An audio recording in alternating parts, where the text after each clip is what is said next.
नमस्कार, आप देख रहे हैं आइज़ोम्स न्यूज़। मैं हूं प्रियांशु त्रिपाठी और यह है चुनाव विशेष। जैसा कि हम सभी जानते हैं कि देश में आने वाले दिनों में 9 राज्यों में विधानसभा चुनाव होने वाले हैं। ऐसे में इस पर बातचीत करने के लिए आज हमने स्टूडियो में आमंत्रित किया है डॉक्टर संजीव त्रिवेदी जी को, जो कि एक वरिष्ठ पत्रकार हैं और वर्तमान में न्यूज़ 24 में उप संपादक के रूप में कार्यरत हैं। इनका 23 साल से भी अधिक का अनुभव है, जिसमें इन्होंने दर्जनों भर विधानसभा चुनाव कवर किए हैं। सर, स्वागत है आपका। Thank you. सर, ये तो हम सभी जानते हैं कि विधानसभा चुनाव आने वाले साल में होने वाले हैं 9 राज्यों में, लेकिन पहला सवाल जो मेरा आपसे होगा वो यही कि इस बीच पार्टियों की क्या तैयारी है? देखिए, हमारे देश में सबसे अच्छी बात यह है कि लगातार चुनाव होते रहते हैं और पार्टियों को हमेशा तैयार रहना पड़ता है। तो उनकी जो नीतियां होती हैं वो प्रो पीपल रहे ऑल द ईयर राउंड।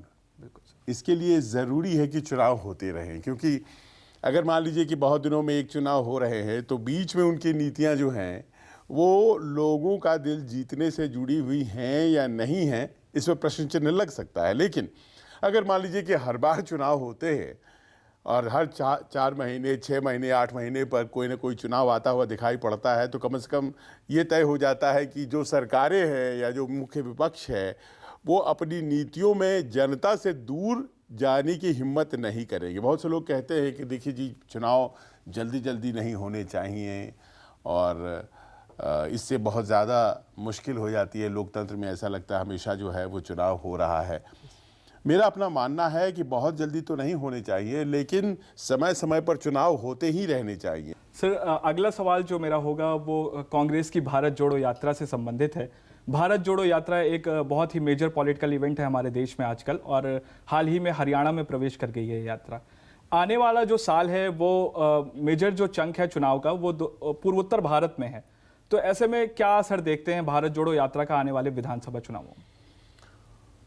देखिए, भारत जोड़ो यात्रा अब और ज़्यादा चर्चा में इसलिए आ रही है क्योंकि कोरोना के नियम उस पर लगेंगे क्या, बहस में ये बात आ गई है। क्योंकि ऐसे में जबकि चीन में कोरोना ने फिर से हाहाकार मचाना शुरू कर दिया है, तो सतर्कतावश आज ही स्वास्थ्य मंत्री ने राहुल गांधी को चिट्ठी लिखी है और कहा है कि यहाँ के बाद अब जो है उसे आप स्थगित करने के बारे में सोच रहे हैं क्या, या फिर कोरोना के नियमों के साथ कैसे कर सकते हैं इतनी बड़ी यात्रा जिसमें बहुत से लोग आते हैं। तो इसका एक पक्ष तकनीकी है लेकिन दूसरा पक्ष सियासी भी है, क्योंकि कांग्रेस पार्टी ये कहने लगी है कि दरअसल आप हमारी यात्रा से बौखला गए हैं और आप इसे रोकना चाहते हैं, कोरोना का फ़ायदा उठाना चाहते हैं। तो भारत जोड़ो यात्रा इस मायने में जहाँ जहाँ कांग्रेसी हैं उनको जो है अपनी तरफ उनका ध्यान खींचेगी, और राहुल गांधी की जो स्वीकार्यता है वो कितनी बन पाती है, दोबारा से वो अपने आप को किस तरह से राष्ट्रीय मानचित्र में सबसे प्रमुख नेताओं में और मजबूत कर ले जाते हैं, ये तो देखिए चुनाव के नतीजे आने वाले वक्त में बताएंगे। लेकिन फिलहाल कांग्रेस पार्टी को लोगों तक जाकर के अपनी बातें कहने का जो एक मौका चाहिए था, भारत जोड़ो यात्रा ने ये दिया है। जैसा कि आपने बताया कि मध्य प्रदेश, राजस्थान और कर्नाटक ये और छत्तीसगढ़ भी ये बड़े राज्य हैं जहां पर 2 राज्यों में तो कांग्रेस की सरकारें दांव पर लगी हैं और मध्य प्रदेश में भाजपा का 20 साल का शासन दांव पर लगा है। ऐसे में क्या तस्वीर उभरती हुई दिख रही है इन राज्यों में? देखिए, ये ऐसे यूनिक राज्य हैं, जिन 4 राज्यों का आपने नाम लिया, अभी तेलंगाना के बारे में बात नहीं करते हैं, तो जहाँ पर straight fight between the Congress and the BJP है। Yes sir. और ये एक संयोग है कि जो run up to the 2024 election है लोकसभा का, उसमें ज़्यादातर राज्यों में कांग्रेस बनाम बीजेपी की स्थिति है। उन राज्यों की बात मैं कर रहा हूँ जहाँ से ज़्यादातर सीटें लोकसभा की आती हैं। उत्तर पूर्व से उतनी सीटें नहीं आती हैं, आप जानते हैं, महत्वपूर्ण वो भी है। और वहाँ के जो राजनीतिक संस्कार रहे हैं वो ऐसे रहे हैं कि जिनकी सत्ता केंद्र में होती है, उत्तर पूर्व में त्रिपुरा को अगर हम छोड़ दें तो अमूमन वो उसी तरह से हो जाते हैं, चाहे वो अरुणाचल की बात कर लें, मिजोरम, मेघालय, नागालैंड, इस तरह सिक्किम, तो इस तरह से हो जाता है वहाँ पे। सर, जैसा कि आपने सीमा विवाद, दो राज्यों के बीच में सीमा विवाद पर चर्चा की, जिसमें आपने कर्नाटक और महाराष्ट्र का संदर्भ लिया, इसमें असम और मेघालय का भी सीमा विवाद चर्चा में है। तो ये जो राज्यों के बीच सीमा विवाद रहते हैं, ये चुनावों में किस प्रकार की भूमिका निभा सकते हैं? कैसा, मतलब क्या पिक्चर इससे बनती है या बिगड़ सकती है? देखिए, एक होता है कि इमोटिव इश्यू होता है ये, और इमोशनली स्टार्टअप चुनाव में अमूमन होता यह है कि जो तात्कालिक मुद्दे भावनात्मक रूप से लोगों को आंदोलित करते हैं, उनका बड़ा लाभ होता है। 5 साल बहुत अच्छा काम किया, लेकिन एक मुद्दे पर अगर फॉल्टर कर गए तो सरकारें हार जाती हैं, और किसी एक मुद्दे को बहुत अच्छे से संभाल लिया तो विपक्ष सत्ता पक्ष बन जाता है। तो ये कर्नाटक में जो बेलगावी का मुद्दा है, बेलगाम बोलते हैं महाराष्ट्र वाले, बेलगावी बोलते हैं कर्नाटक वाले, ये इसीलिए थोड़ा सा टिकलिश इश्यू है। कर्नाटक का ये बेलगावी भारतीय जनता पार्टी के लिए, क्योंकि महाराष्ट्र में भी उन्हीं की सरकार है। तो दोनों राज्यों में अगर भारतीय जनता पार्टी की सरकार है तो किस तरफ झुकाव दिखाया जाए? सही बात, बहुत बड़ा प्रश्न है। मामला अदालत में है, अदालत क्या फैसला लेता है यही बोल करके अभी पिंड छुड़ा रहे हैं भारतीय जनता पार्टी के नेता, लेकिन चुनाव में तो जाहिर है कि ये असर करेगा, और भावनात्मक रूप से ये असर करता है। बिल्कुल सर। सर, आम आदमी पार्टी ने भी कर्नाटक की सभी सीटों पर अपने प्रत्याशियों को चुनाव में उतारने का घोषणा की है। तो आम आदमी पार्टी को दक्षिण के प्रोस्पेक्टिव में मतलब कितना बड़ा प्लेयर समझते हैं या देखते हैं? देखिए, आम आदमी पार्टी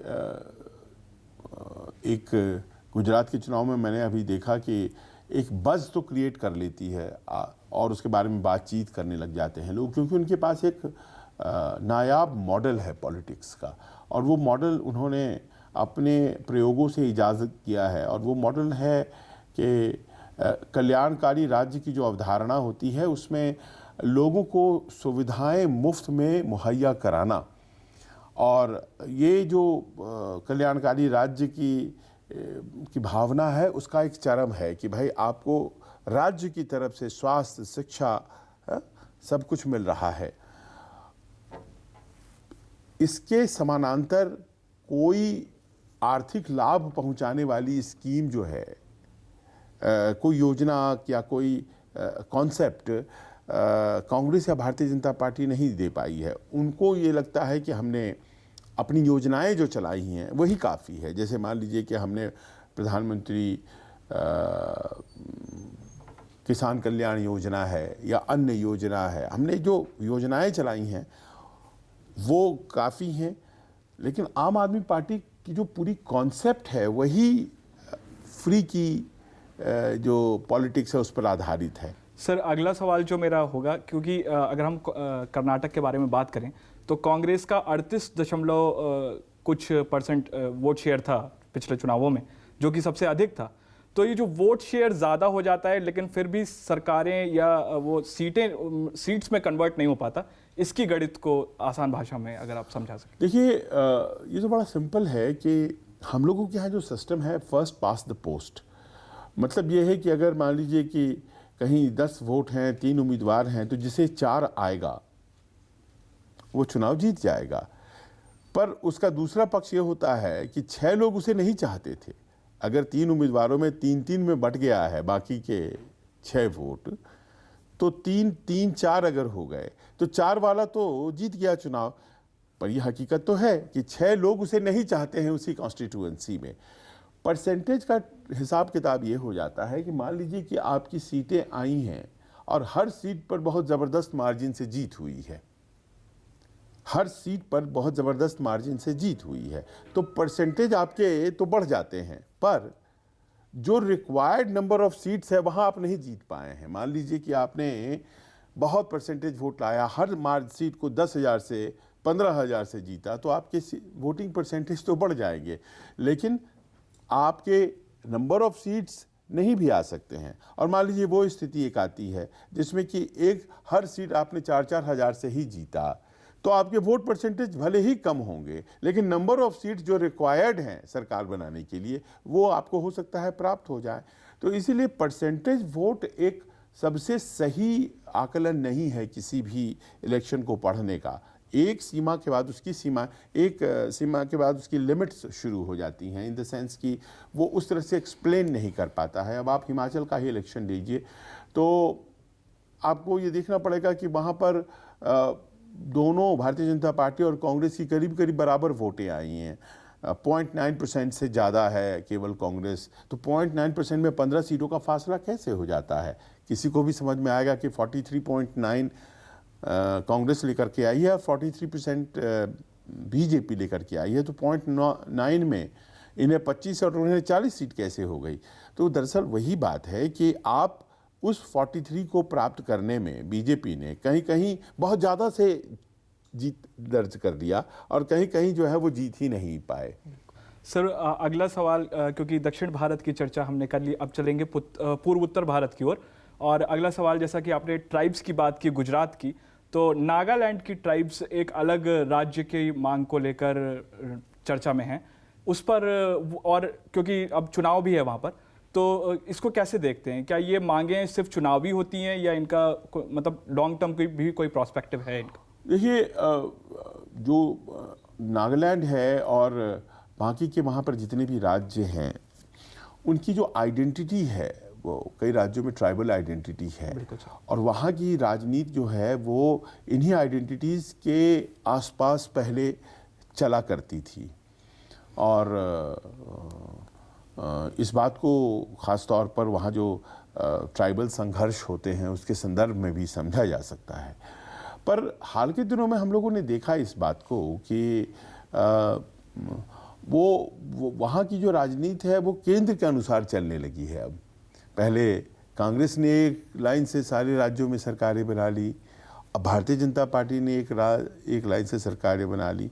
तो ऐसा लग रहा है कि जो ट्राइबल संघर्ष है और जो राजनीतिक आचरण है दोनों की एक समानांतर रेखा है और वो चलती रहती है।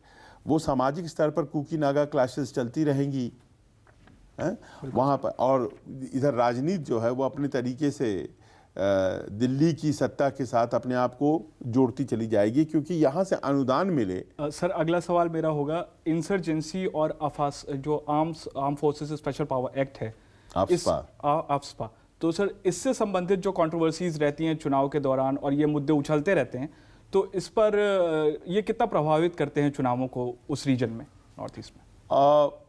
आफ्स्पा को लेकर के खासतौर पर असम में और दूसरे राज्यों में वहाँ पर बहुत नाराज़गी थी, लेकिन भारतीय जनता पार्टी ने केंद्र, उनकी सरकार है केंद्र, उन्होंने बहुत हद तक आफ्स्पा को विड्रॉ किया बहुत क्षेत्रों से। इसका उनको लाभ मिला है त्रिपुरा में, असम में, और आफ्स्पा से लोग परेशान थे, ये बात तो हकीकत है। आप अनब्रिडल्ड अनकंट्रोल्ड पावर अगर किसी भी यूनिफॉर्म को दे देते हैं, यूनिफॉर्म फोर्स को देते हैं, तो उसके यूज़ मिसयूज़ दोनों के चांस होते हैं और शिकायतें रहती थी वहाँ के लोगों को। तो उसका असर चुनावी तौर पर हुआ है, पर वो एकमात्र मुद्दा नहीं है, बहुत से मुद्दे हैं वहाँ पर, और जो मिलिट्री की इंटरवेंशन है वो धीरे धीरे मुद्दे के तौर पर अब कमज़ोर होती जा रही है। बिल्कुल सर। सर आप हमारे साथ जुड़े, आपने अपनी राय हर मुद्दे पर, हर सवाल पर बेबाक रखी हमारे साथ जुड़ने के लिए, और हमारे दर्शकों को सारे मुद्दों को आसान भाषा में बताने के लिए आपका बहुत बहुत शुक्रिया, बहुत बहुत धन्यवाद। Thank you.